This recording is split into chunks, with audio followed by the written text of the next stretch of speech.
हिंदुस्तान हमारा हम बुलबुले इसकी ये गुलसितां हमारा हमारा सारे जहां से अच्छा नहमदुहु व नुसल्ली अला रसूलिहिल करीम. I thank MPN for inviting us to give a talk on this hot issue, NRC, CAA, NPR, and also to answer the questions and clarify the doubts that you would have after our talk, inshallah. And I also thank my colleague advocates, my friend Mohammed Abdul, Wahab, Yaseen, and Mohammed Ismail Khan for accepting the invitation and coming here for the session. So we will just give you a brief background of what it is, and based on what the formation of citizenship is defined for an Indian citizen, and what is this amendment all about, and why are people agitating, inshallah. So the Constitution of India doesn't give any definition of Indian citizen. However, there are some details laid down. There are some criteria given there based on which the citizen and the citizenship was defined. In fact, it's a basic idea of the relationship between an individual and the state. Citizenship, as the experts say, is an idea of exclusion. It's like, okay, you are our citizen and you are not. So there are two theories of citizenship, right? There is one theory called jus soli, just based on the place of birth, one gets citizenship, like it is followed in the United States of America currently. If a person is born in that territory, then he gets the citizenship of that country. The other theory is jus sanguinis, which we are following, right? Either based on the ethnicity or the nationality of the parents, the citizenship is defined for the people, right? Based on your the generations that you belong to, your ancestors. So Indian citizenship, the rules that we have followed so far came into effect even before the constitution. We have adopted the constitution, right? 26th of November 1949 is when we have adopted these rules, which I'll talk about in detail. And it was on 26th of January 1950 that we have adopted the Indian constitution and the rest of the articles, right? So based on the rules that came into force on 26th November 1949, people who were born in India became Indian citizens. Those who were ordinarily residents of India, not citizens, 5 years preceding to that date became Indian citizens, right? There is a confusion between people who came from Pakistan, right? There is a different cutoff date given and people are getting confused because of that. So in the due course, we will clarify that as well. So the law clearly defines, and Article 6 of the Indian Constitution also gave right to the Parliament to enact law related to citizenship, based on which the Indian Citizenship Act 1955 was enacted. There were amendments made to this act in the past, right? The recent one that was done now is in question because of the discrimination that we see, that a class was left out and discriminated based on their religion. Few others were selected, right? That's the contention. So based on the rules that came into effect based on the Indian Citizenship Act 1955, those who were born between 26th January 1950 till 1st July 1987 in India are Indian citizens. Born in Indian territory between 26 January 1950 and the cutoff is 1st July 1987, so it should be the intervening night of 30th June and 1st July 1987. Those born after that cutoff date, between 1st July 1987 till 31st of December 2003, we started making changes, right? Just born in Indian territory, people were called Indian citizens, right? The citizenship was conferred. Then we have made some changes in those rules, and then we brought in a change saying from 1st July 1987 till 31st of December 2003, either of your parents have to be Indian citizens for you to be granted Indian citizenship. Either your mother or your father has to be an Indian citizen for you to get Indian citizenship. Then we made another change, and then we made it a bit stringent, saying between after the cutoff date of 31st December 2003, the change that was applied, the amendment that was brought in by the Atal Bihari Vajpayee government, that amendment introduced NRC. In that amendment, the NRC was introduced and some rules were laid down, based on which now the central government is talking about nationwide NRC. And also we will have to look at the Assam's NRC differently than the NRC that will be conducted in the other states of India. So after the cutoff of 31st December 2003, we made it a bit stringent for people to get Indian citizenship. The rule says now both of your parents have to be Indian citizens. If either mother or the father is an Indian citizen, the other one is an American citizen or a Canadian citizen, even then the child will get Indian citizenship. The condition that was put is the other parent should not be an illegal migrant. One person is the Indian citizen, the other one should not be the illegal migrant for the children to get Indian citizenship. The Assam NRC has to be seen differently from the NRC that will be conducted in the other parts of the country. Let me also clarify one point. Explaining these details, giving you the background, explaining it to you from law standpoint doesn't mean we are supporting NRC or NPR or the amendment that was brought in.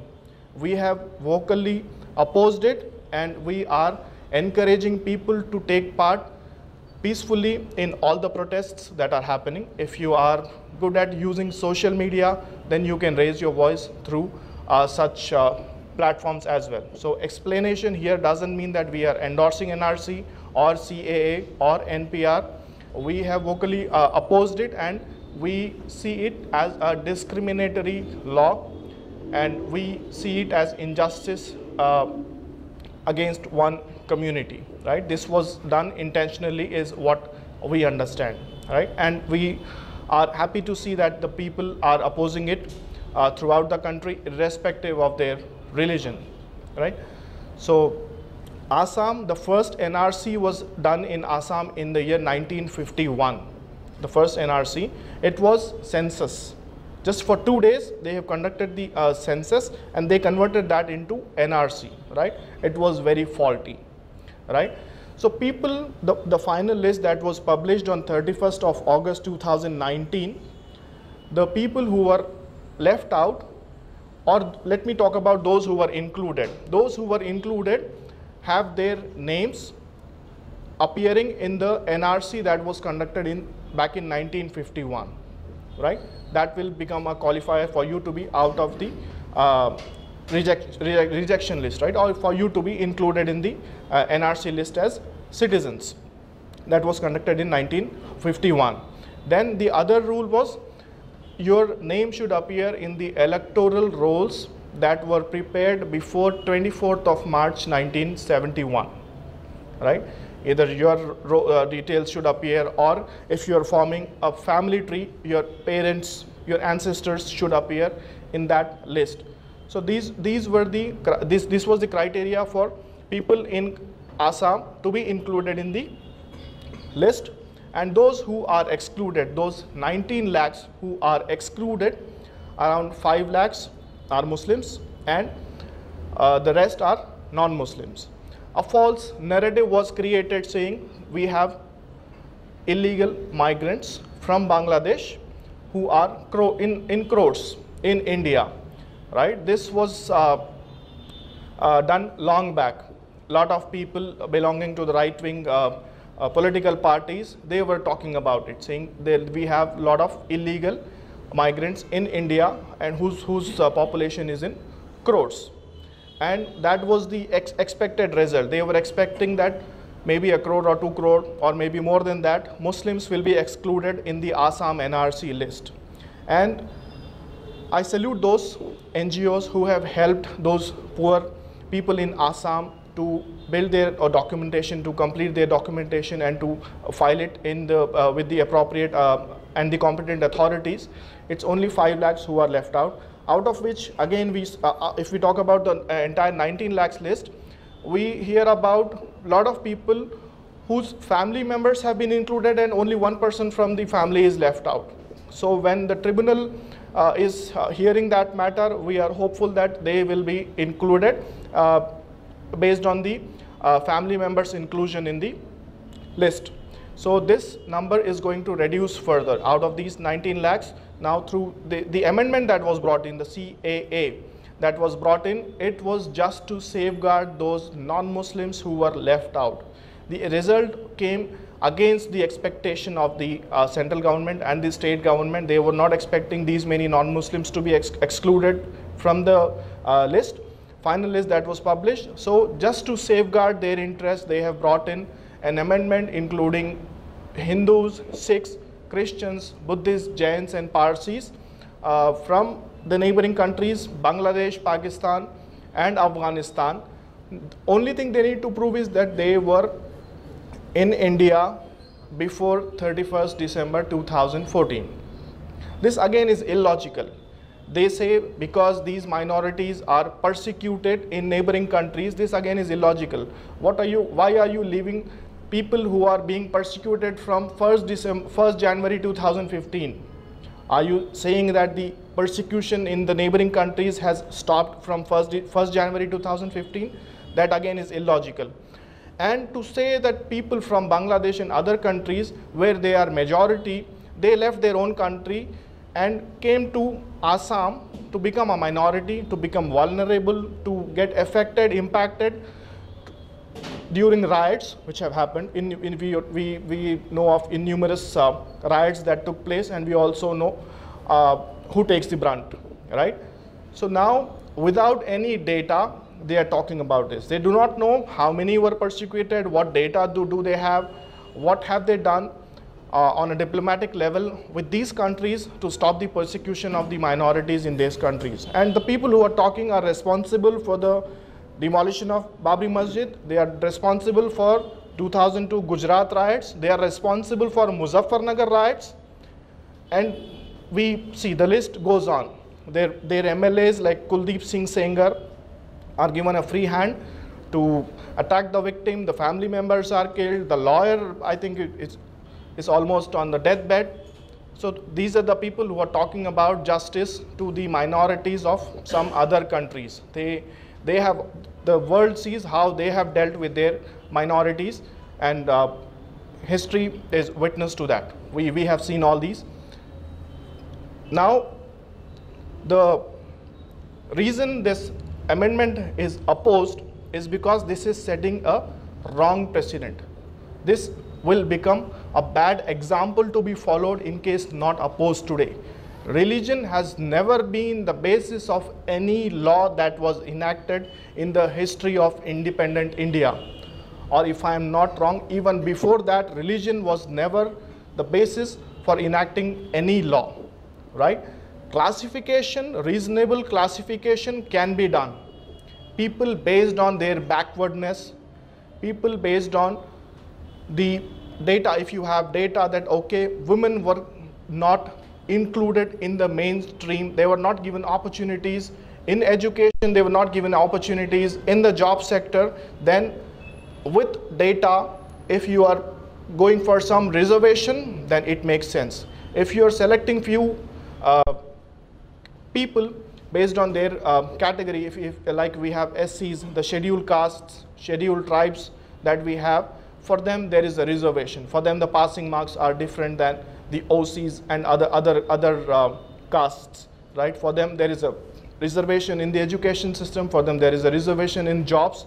Because of their backwardness, they have been offered some reservation so that we get them on par with the other communities, right? These were the communities that were subjugated for long, for centuries, and to just bridge that gap, they were given offered some reservation, which makes sense. So any law that is passed by the parliament, there is a presumption that it's constitutional. There is no doubt. Any law that is passed by the parliament, the lower house and the upper house, once the president gives his assent and makes it a law, then there is the presumption that it's constitutional. The proof of burden is on the person who is challenging it. The one who has gone to the Supreme Court now, filing PILs, now has to prove to the Supreme Court how this law is discriminatory, how this law deals with one class unjustly compared to other people, how this law makes religion the basis and not the persecution. If persecution is the only criteria, then you could have included the Tamils from Sri Lanka. You could have included the Rohingyas. You have seen recently how many Rohingyas are there in India. You have seen lakhs of Rohingyas fleeing their country and going to Bangladesh, coming to India. There are a lot of Rohingyas. We know in our city itself, there are a lot of Rohingyas in other parts of country. If persecution is the only criteria, then we would not doubt your intentions if you include other countries and if you include other communities, because Rohingyas are a minority there. In Myanmar, we have seen how they were persecuted, and the UN still pursues that matter, right? The leader of that country was called in the UN, and then a lot of other countries are raising their concern. The proofs were provided, and let's hope some concrete action is taken against that country for the persecution of their minorities that they have done. So you can't simply turn a blind eye on the persecution on one particular community that's happening in your neighboring country and then selectively go for only few sects or religions. That becomes a reason for people to oppose this, right? And now they are talking about a faulty NRC in Assam, right? They have wasted a lot of public money. They have spent years, a lot of money. People were standing in lines, and then now they are talking that besides the other states of India, they will reconduct an NRC in Assam. So those who are protesting in Assam are people who are left out. They are protesting, and those who are protesting are those who are saying we simply want Assam Accord to be implemented. We do not want people here based on their religion. Assam Accord, you have agreed that anyone who has entered India after the cutoff date of 25th March to 1971, irrespective of whether he is a Muslim, non-Muslim, he will be sent back. Anyone who has entered before that date will be kept in India and granted Indian citizenship. So the Assamese are protesting. Assamese, all Assamese. When I say Assamese, it's not only Muslims, it's not only those who are excluded from the list. Those who are included are also not ready to share their resources with people. They do not want to become the Dharmshala, and they do not want to invite those 14-15 lakhs from neighboring countries sharing their resources. That was not the intent. The Assam Accord wanted to send out all the people who have entered India illegally, irrespective of their religion. Now, I'm sure a lot of questions will be asked. When it comes to the NRC that will be conducted, right, in the other parts of the country, there is no clear roadmap as such, right? There is a list in circulation that is from Assam, saying list A documents, list B documents, right? Produce these and you will be proved as the citizen of India. There is no list that was notified for the rest of the India saying you have to prove. So when it comes to the NRC that they talked about, 19th November 2019, so Amit Shah in the parliament, he spoke about national NRC, and then again the Prime Minister, he spoke about no such discussions taking place in the cabinet after he formed the government in May 2014, right? So two different versions contradicting, and this is like another demonetization, I would say, right? Demonetization. They were unclear of what to do. They haven't informed people. They did not take concerned people into confidence. The size of the notes and all, right? It wasn't taken into consideration when they had to put in those new notes in those machines. The trays had to be changed, realigned, recalibration, a lot of things, and people suffered, right? So this is like that, right?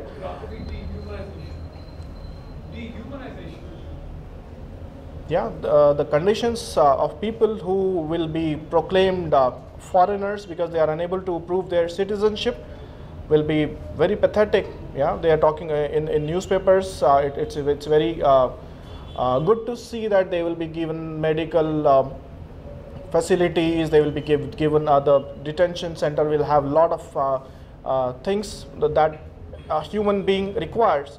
So, and you look at UP, there is no guarantee that a free citizen is getting all his rights, the fundamental rights which are guaranteed by the Indian Constitution, right? The free citizens are not getting that. Forget about someone who is in a detention camp in Assam or any other state getting all his rights which he is entitled to, right?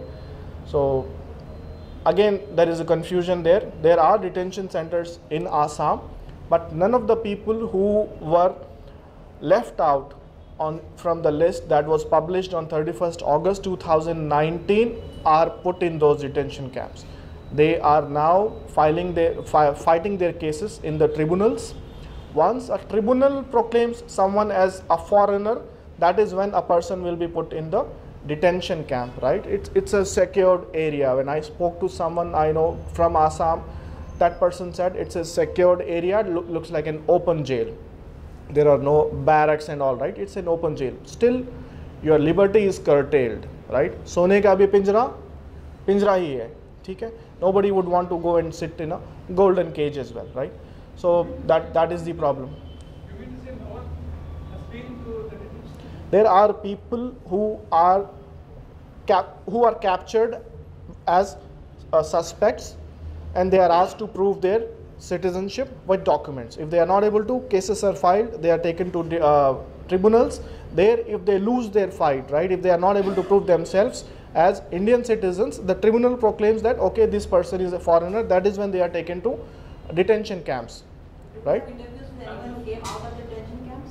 There's one lady now who came out of the detention camps. Yeah, so there is a process. There is a process. So there are no people who are left out. These 19 lakhs that we are talking about, they were not taken to detention camps, right? Detention camps are there from a long time.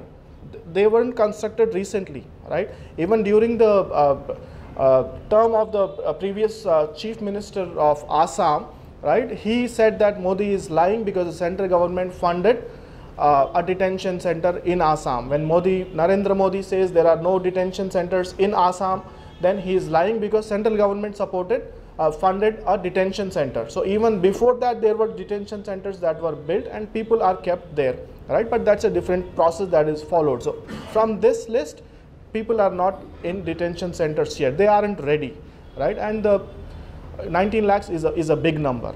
The amount that is required to build a detention center which can hold 3,000 to 6,000 people that they are talking about. Someone said 3,000, someone said 6,000, is around 46 crore rupees. Right? Just imagine the resources, the money that is required to hold people, even if it is in lakhs. So we are hopeful that out of these 19 lakhs, when they fight their cases in the tribunals by proving their nationality, that some of their family members are included, only some are left, then this number is going to be maybe a lakh or two, right? That will be the outcome against what the government expected. Now, they wanted to create this chaos, right? They wanted this they wanted to create this situation which is very chaotic. People are confused what to do. Some are worried, okay, my grandfather, he doesn't have a birth certificate. My grandmother, my father, is 60, 70 years old. He doesn't have his birth certificate. So as per Indian Citizenship Act, which is still valid and applicable and law of the land, those who were born in India between 26th January 1950 and 30th June 1987 are Indian citizens. Indian citizenship is conferred upon them just because they were born in India. 87 to 2003, 1st July 1987 to 31st December 2003, either of their parents have to be Indian citizens for them to get Indian citizenship. 1st January 2004 onwards, both of their parents have to be Indian citizens, or at least one should not be an illegal migrant. One parent should be Indian citizen, the other one should not be illegal migrant. So they just have to prove this. Law cannot have retrospective effect, right? You can't simply make a rule today and tell that, okay, now if someone who is 55, 60 years of age, that person needs to produce birth certificate. Today, if they make a rule saying 1st January 2020 onwards, birth certificate is mandatory for all the Indian citizens, then we will take care of that going forward. This wasn't the rule, this wasn't the condition, this wasn't made mandatory. Now they can't simply wake up and ask someone who is old and who has been living in this country for years together to get a record. A lot of people migrate from one place to another place. Someone from UP has come to Hyderabad and has been living in Hyderabad for 30, 40, 50 years. There were births that were taking place at home in the past, right? So that is not accounted, that's not registered anywhere. So this wasn't a rule, this wasn't a law at that time, and now you cannot have a simple retrospective effect of the law saying, now you go ahead and produce these documents, else you are out. Citizenship is conferred. As I said, I gave you the deadline, so it is conferred. Once it is given, it cannot be taken back, right? And it's wrong that you are trying your people as per the Foreigners Act. The Foreigners Act 1946, based on this, people in Assam are tried, detentions, and the tribunals are following these rules. The high courts, the Supreme Courts, when they go for appeals, they are following this. There has to be a separate law for Indian citizens who are not able to prove their citizenships. This law was made even before India got independence. So this cannot be the law through which you can judge your people, you can persecute them. This is simple persecution of people who have faced a lot of natural calamities in the past. If I just talk about Assam, there are frequent floods, right? So people leave their households, right? It's destroyed completely many a times, right? So at that time, expecting someone to have all the documents intact, it's very difficult, right? It's not sensible to ask that, and today and make it a criteria for someone to prove his citizenship. So my advice is, people who are getting worried should not get worried. Those who have simple documents to prove their place or date of birth is sufficient. The list has not been notified for the other parts of the country, and looking at the agitation that is going on, I'm sure it's going to be more liberal than how it was in Assam. It's going to be more liberal, right? They may include a lot of other things. Again, there are judgments of high courts of other states wherein they said passport is a proof of citizenship. Aadhaar card, voter ID is a proof of citizenship. Then again, they may come with rules notifying that Aadhaar is not, for nationwide NRC, they may say Aadhaar is not a proof of citizenship. Now, NPR is another faulty exercise which is asking a lengthy list of questions to people. Again, they are collecting biometrics from people. We do not have a proper data protection law even today. A proper data protection law is not there. Aadhaar card details were on sale. Recently there was an article in the newspaper, Aadhaar card details were on sale. Give 500 rupees, take Aadhaar card details. You want someone's Aadhaar card number details, you get it for 500 rupees. So you do not have proper mechanism to safeguard the details of your citizens, and you are capturing that. So the government was not in a hurry to go for legislation which will protect the law. Like we have GDPR. In Europe, GDPR was implemented, and they have ensured that all the countries that they deal with, they all are aware of, and they are following those guidelines. Now, India doesn't have a proper data protection law, yet they are very much obsessed with collecting data. They are talking about the demographic data is being collected through NPR, the biometrics data is being collected, occupation, qualification, everything, right? And again, they are talking about the details of the in terms of descent, right? Where were they born and all, right? All those details are being collected. So this can be an exercise for an NPR, the nationwide NPR. Since people are opposing it, NPR can be a hidden exercise for a nationwide NRC. The data they are collecting here can become an input for NRC later. So now it's our duty to ensure that we are opposing this amendment, which is discriminatory.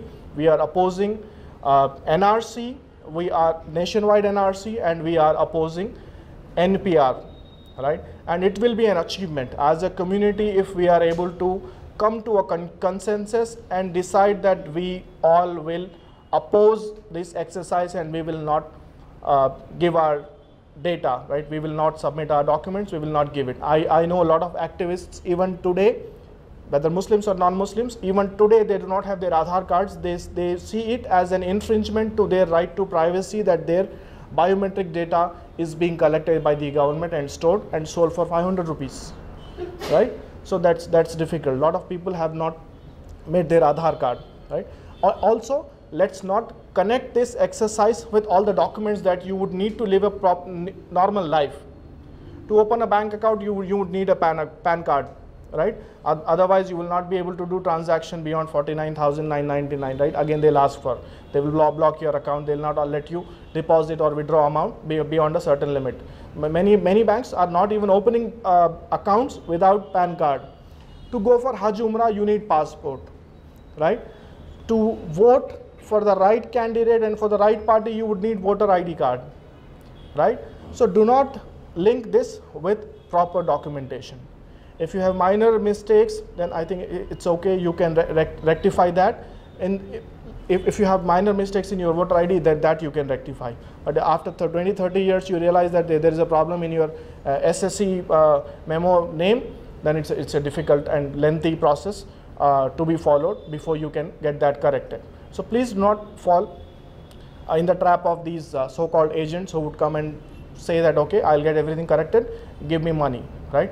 Please do not get panicky and wait for the details to come up.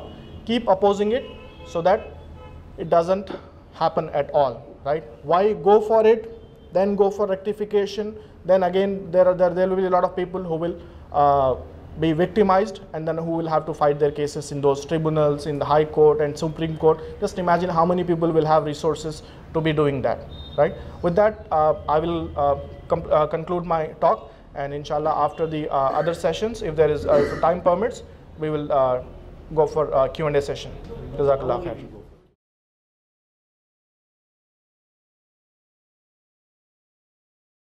So I have my colleagues here. I would request them to join me here, and if there are any questions, then we will simply take them up and conclude this session. Yeah, my colleague Mohammed Ismail Khan, Mohammed Abdul, Wahab, Yaseen. The process of NRC per se, understanding the intentions of the current regime, is it a proper process? I mean, that's something that makes a list of citizens. That's the first question. And the second is, what is the current signifier of an Indian citizen? We know that there are people who hold passports of other countries or who have the citizenship of some other countries. They are not Indian citizens. But how about people who don't have documents, who have one or the other document, or who does not have a document, who born in India, who live here? How do we say that they are the citizens, and what's the criteria? There is no citizenship card or there is no ID that says that they are citizens. So how do we currently know? I mean, removing the NRC process at all, how do you currently know that who is a citizen? Assalamu alaikum. The question you have asked, I think सबके जहन में यही एक doubt चल रहा है in this whole controversy which is going on. There is a fear psychosis which is prevailing, or rather we can say that this fear psychosis has been orchestrated by the government, right? And this is happening by using a classic tool, that when there is a fear of unknown, when there is something which is going to hit you, you don't know what it is, then obviously you are going to be feared. Here the whole issue is citizenship law in India is very grey. Law should be black and white. Problem ये है कि there is no consensus, there are conflicting judgments everywhere. So as Akbar Bhai has already dealt in detail in very academically that in 2003 this amendment has been passed in, where rules has been framed that there have to be a national identity card, there have to be NPR, NRC, then a national identity card should be issued to every citizen. Right now there is no conclusive proof. So this whole exercise was supposed to be a very non-partisan thing. It has to be a very reasonable exercise. But what this government did, they took it in a, they made it a very communalized exercise. CAA आया, उसके बाद they said they are going to conduct an NPR. They openly said the NPR data is going to be used for as a primary data to mark out some doubtful citizens and put them into an NRC blacklist. Presently, there is no conclusive proof. There are some judgments of the High Court which state that a passport is a conclusive document to show your citizenship. Because if you are moving to another country, then the country you are origin from, the country which has issued your passport, is certifying that you are a citizen. But there are judgments, especially from our own High Court, State High Court, which states that passport is not a conclusive proof of a citizenship.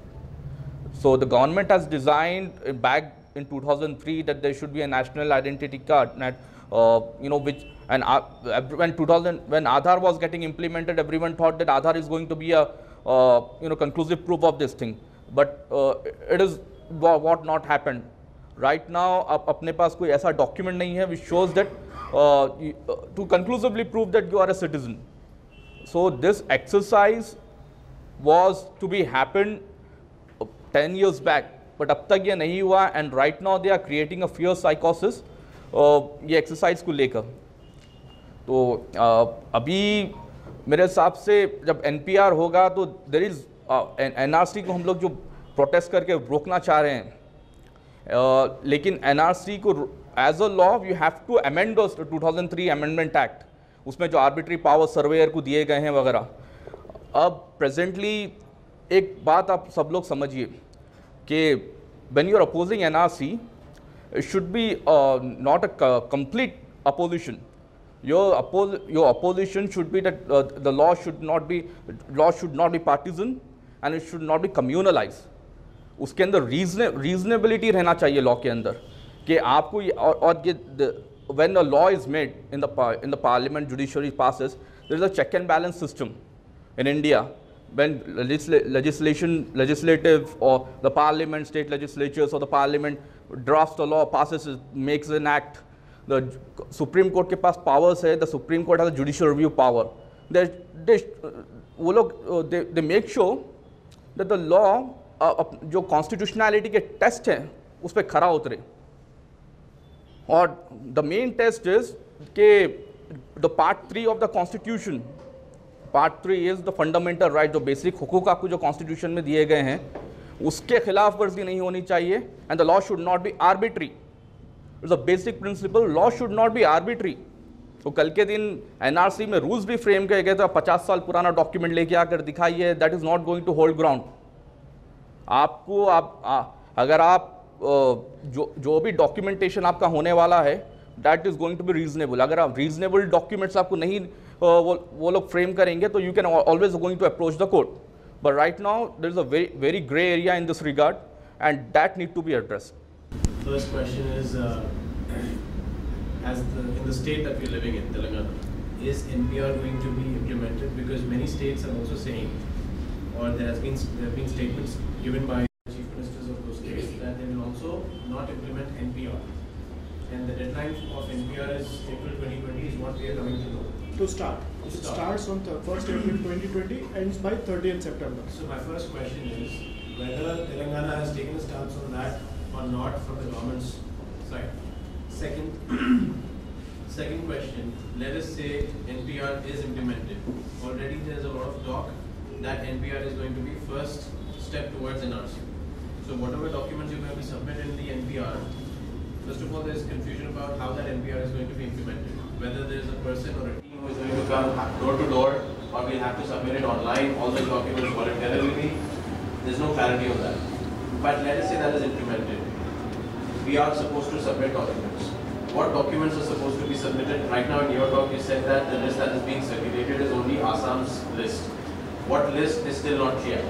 So in case we come to know about that list as well, what are the documents that you think the community should be prepared with? And when it comes to the documents, there's a lot of chaos. Now, for example, if I take my own example, my mother's name on my birth certificate is different, and on my 10th certificate is different. I cannot change that. Or if I have to go about changing it right now, I don't know how much trouble I'll have to go through. Similarly, my father's name on his documents does not have the initial Mohammed. But then they decided that they'll have my initial as Mohammed before my name. Later when I came to 10th standard. And that is how my documents are now. So that's going to be a huge exercise of correcting it as well. Because if I have to link my father's name with mine, if you simplify to the question. These are the three questions that I have. First, has Telangana taken a stance on NPR, whether it's going to oppose or not implement NPR in the state? Second, if NPR is implemented, what are the documents that we need? Third, how do we go about this name correction stuff? Assalamu alaikum. As if now the state of Telangana, there is no gazette notification from the center to direct the state of Telangana to start the process of NPR. As if now there is no gazette notification, there is no notice to the state government. And as far as the state governments are concerned, whether they can object or whether they have to follow the direction of the state center government, see there is a process. जैसा देखिए state government का जो machinery है, जैसा कि अब ये जो NPR होगा, NPR के लिए एक रजिस्ट्रार अपॉइंट होगा. वो रजिस्ट्रार स्टेट लेवल पे होगा और नेशनल लेवल पे होगा. फिर उसके सबॉर्डिनेट्स होंगे. They will have their own subordinates, like they will include revenue department, like collector, deputy collectors, MROs, RDOs. They will be appointed as the registrars to collect the data. If the state government is directed to take this drive and the duty is given to the state government employees, then the state government can oppose and they can say that we don't have the excess employees and we don't have the time and we don't have all this process to be done through our employees. So then the state government will face an issue and they will have to send their own staff to conduct all this drive. So this is the only thing, non-cooperation. The state governments can oppose by non-cooperating the center government. That is the only process the CMs can do of states. Otherwise, they will have to implement. See, when there is a rule, if there is any rule or any bill passed in the national interest, it cannot be opposed. There is Article 131 and Article 1, which today we were in another meeting in the morning, and Mirza Qudrathullah Baig was there, RS Mohammed was there. So they were speaking, our team chief ministers who said they are not going to implement, only two have filed a petition for this article, stating Article 131 and Article 1. Now the other chief ministers also have to follow that. But the thing is, what expectation do we have from the Supreme Court? Yes, see, that is the point. The test of the Supreme Court has to be, still we have to wait for the test, whether this act is constitutional or not. See, we are opposing CAA. We cannot oppose NRC, we cannot oppose NPR.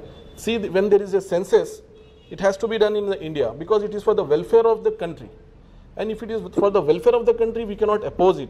But in the manner which it is being carried out, by communalizing and by discriminating one community, this is objectionable. Data collection is important for the government to function.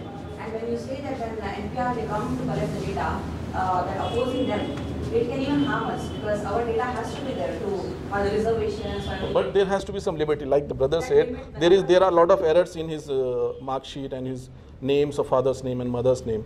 Then that candidate has to be at liberty to write his proper name in that census register.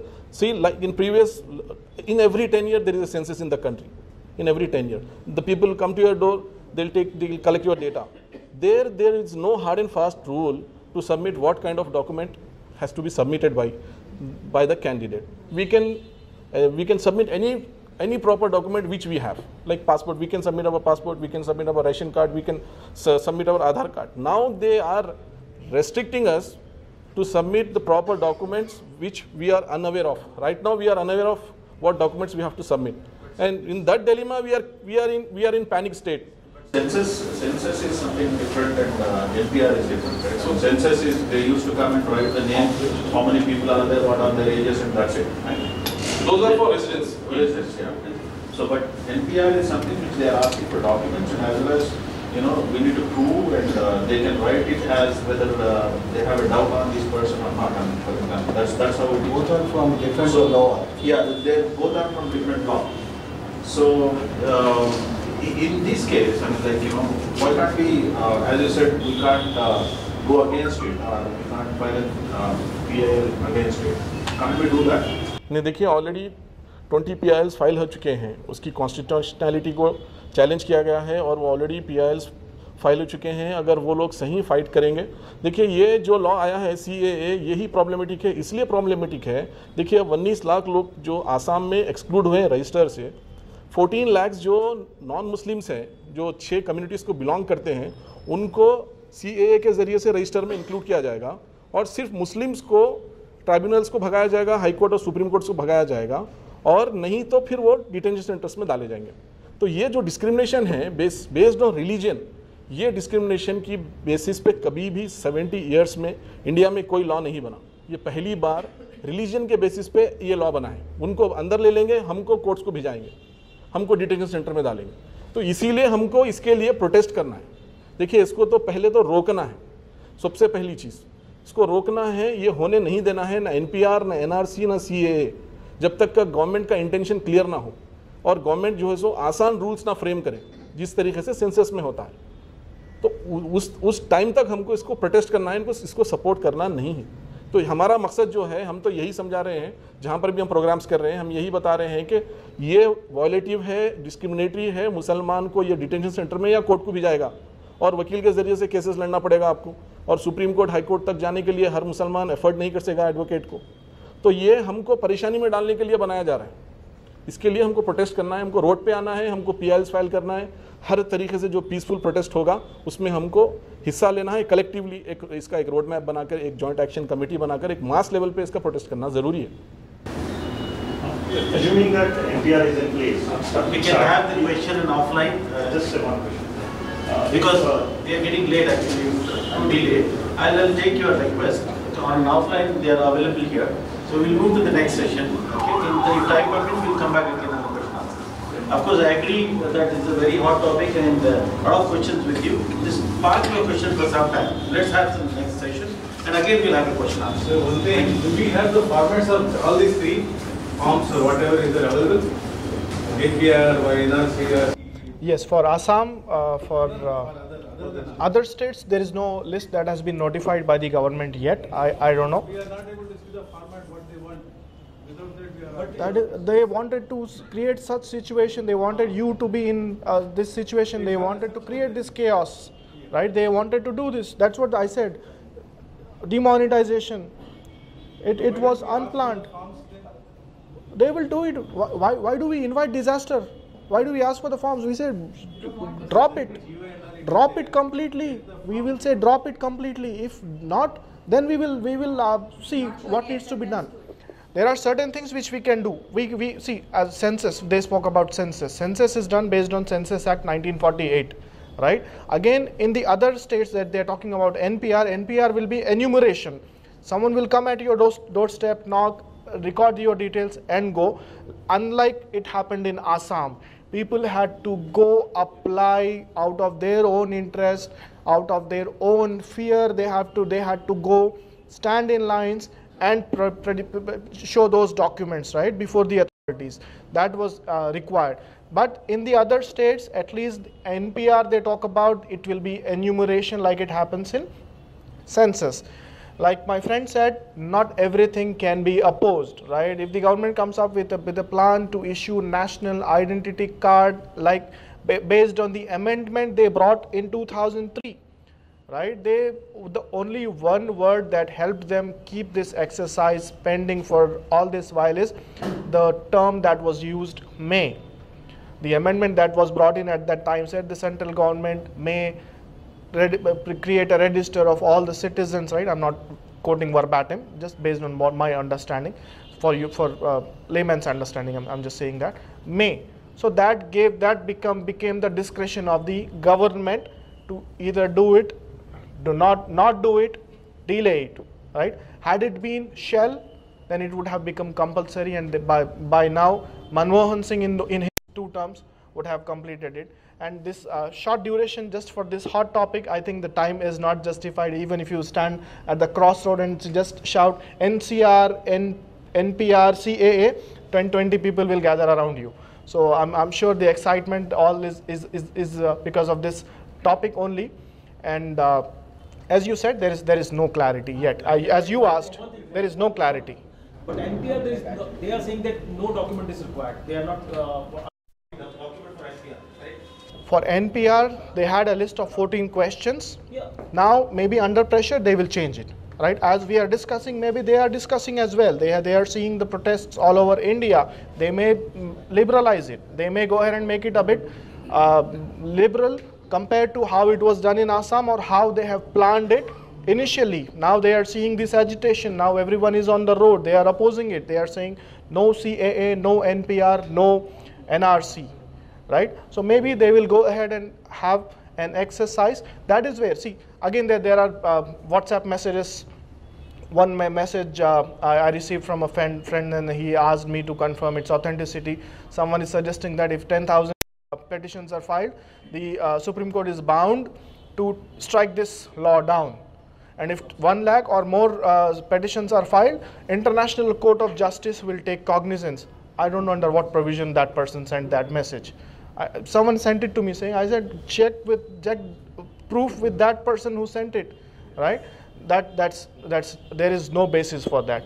Again, people are saying, come, we have forms, get your Aadhaar, we will file PILs. Multiple PILs, 1,000, 10,000, 1 lakh PILs are not going to help at this time when Supreme Court is already in seize of the matter. They are already going to look into it. The disappointment is they are seeing the entire country burn. A lot of people are dying. It's very disheartening to see that they haven't taken a serious note of this matter. Even if they had suspended this till the next hearing or till the time they decide, then the situation in the country would have been different. A lot of precious life would have been saved. The way Supreme Court is dealing with Kashmir's matter, right? August is when the clampdown began, and then again every now and then we see some headline on the law news portal saying Supreme Court is hearing that petition, Supreme Court is hearing that this petition, Supreme Court is happy and satisfied with the report submitted by the Kashmir government, the High Court that looked into the allegations of minors being held. Supreme Court is happy that okay, there is no violation of the minors' rights as guaranteed in the Constitution of India, right? So that is the problem. Now, what will they come up with? And this is unexpected. Even if you ask me personally, I did not expect such kind of agitation throughout India after this law was implemented, right? After the president gave his assent, I think this is first time in the history of independent India that people are opposing any legislation, and they are on streets. The Tamil Nadu was taken down. Delegate to the Tamil Nadu. That's one good thing, right? There is a check and balance, right? Whatever Supreme Court, if Supreme Court lays down some certain rules, if they come up with a judgment, if they pass a judgment, the Parliament has the right to overrule that through an ordinance.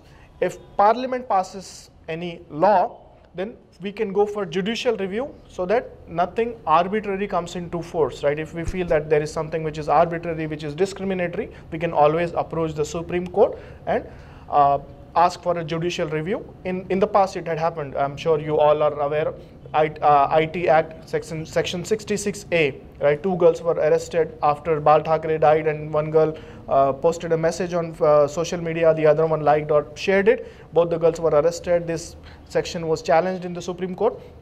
Supreme Court struck it down, right? A lot of other things in the past that were challenged in the Supreme Court were struck down. So let's hope on the same lines the Supreme Court acts judiciously and justly and strikes this law down completely, calling it discriminatory.